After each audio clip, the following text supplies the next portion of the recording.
What lurks within the dark past of Vermont? Does the past leave behind residual or intelligent spirits?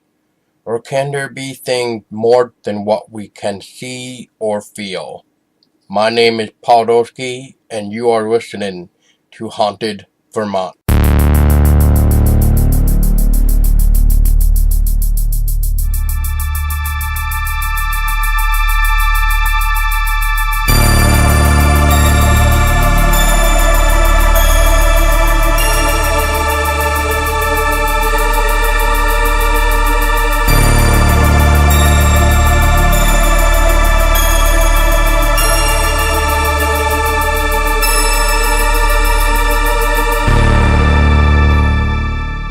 According to a UVM article that was published in 1941 by Claire Gardner, who asked herself the same question, she recorded the story as her father had told it many years before. And for those that are wondering, I am talking about the mysterious road that is only named after a ghost. But whose ghost?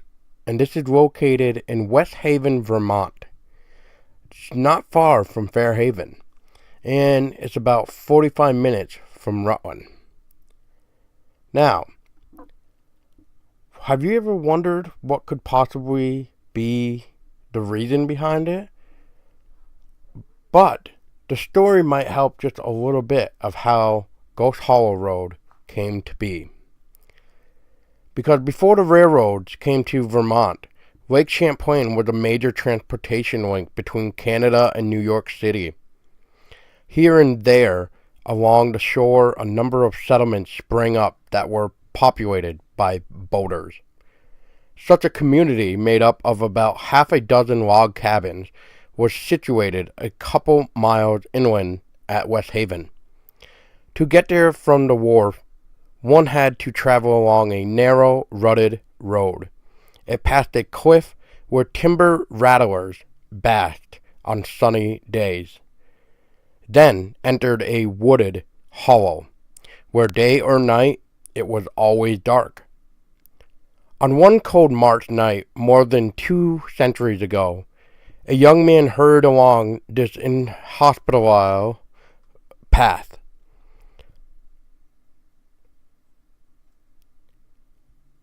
Hospital path. His boat had been delayed, and he was late for an important occasion. Nearly frantic, he rushed towards home to be at the side of his young wife, who was about to give birth. Though it would be the couple's first child, it was in many ways a dreaded event. In those days, home births could be frightening ordeals, generally attended only by the inexperienced family members or an ill-prepared midwives. The young man traveled as quickly as he could in the utter darkness. Suddenly, just when he was feeling uncertain about his direction, the thick clouds parted overhead. In a moment of radiant moonlight, the young man was surprised to see someone coming towards him from the direction of the cabins. The figure, dressed in a flowing white garment that appeared almost luminous in the moonlight, seemed to be running. Yet she ran oddly. Her arms and legs seemed not to be moving. Within a few seconds, the young man recognized the approaching figure. It was, in fact, his wife. As always, she was coming to meet him. But wait, as he started to wave, a half-formed smile froze on his face. He realized she should not be out and about. She should be home in bed.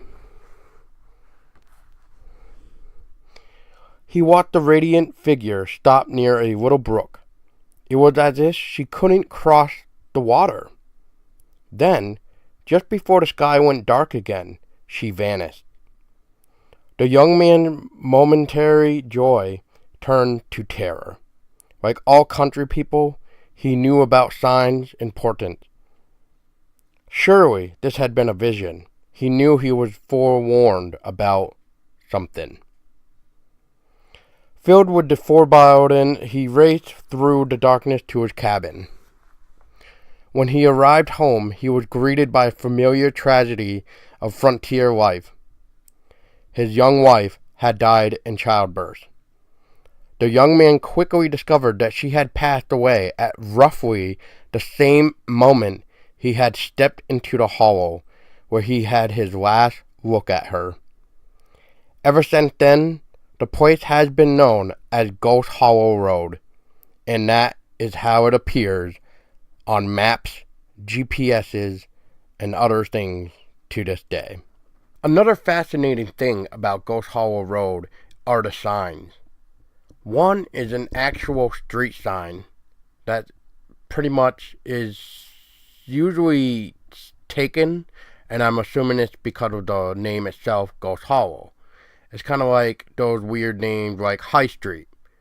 High Street, Elm Street maybe, and maybe Crystal Lake Road or something, just because of those type of people that like those type of names and want it for their own treasures, I guess. But there's also another type of sign for Ghost Hollow Road. But this one would take not just by hand, it would have to be by a machine. Because the second sign, which I'm assuming was made because of these type of looters that go after the street signs for specific names, is on a boulder, which spells out just Ghost Hollow on a boulder rock. That sits on the side of the road of Ghost Hollow, within the grass and on top of the farmland. However, though, if you're not really paying attention, and if it's the early summer, the boulder can sometimes be covered up by the long grass. But if you look carefully to the right as you approach it, depending on which way you're coming from, of course, but if you look to your right as you're taking the left turn onto Ghost Hollow, it will be right there, maybe beyond the tall grass. And I find it to be very interesting. And once again, thank you so much for listening, and I hope you enjoyed this episode. If you enjoyed this episode and want to support, head over to our Patreon at www.patreon.com/Haunted Vermont, where you can pledge $1 a month or more and receive rewards every month. You'll hear the episode first before the public. Pledging more grants you access to the show where you can share your own stories and experiences on future episodes. I already fund another podcast 100%, so I'm asking help for this one at least. Season 1 will have a total of 6 episodes, and then it will depend on funds after that.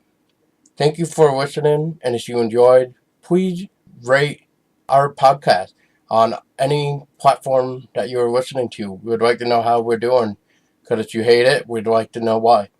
And if you love it, please make sure that you share the podcast around. And once again, thank you for listening.